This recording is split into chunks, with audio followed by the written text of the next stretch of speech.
Hi, I'm Sarah Glover. I'm a chef and I cook in the outdoors. Primarily I cook over an open fire.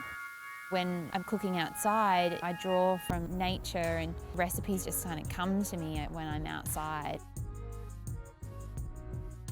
Today we went down to the river and got a little baby bream. So we rowed up the river and lit a fire on the beach. First of all, we actually dug the hole. So the idea behind creating a crater is somewhere for the coals to go. When we're lighting a fire and cooking over it, you're really looking for the coals rather than a hot flame.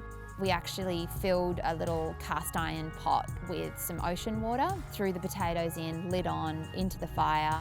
The bread dough is ocean water, strong bread flour and yeast. The idea behind the ocean water actually is that it's got the salt in it that you need to give the bread flavour.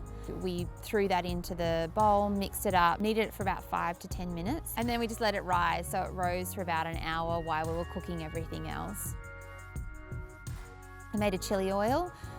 So we just got a cast iron pan, threw in some extra virgin olive oil, some chilies and some tomatoes, and the idea is that as the chilies heat up and they explode, that chili flavour and the spice runs through the oil.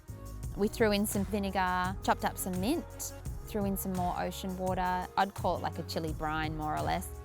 So as the fire burnt down, we threw the bream into the coals and let it cook for about 20 minutes on one side, 20 minutes on the other, and the flesh started to pull away from the bone. We put it into that chili oil, saltwater brine.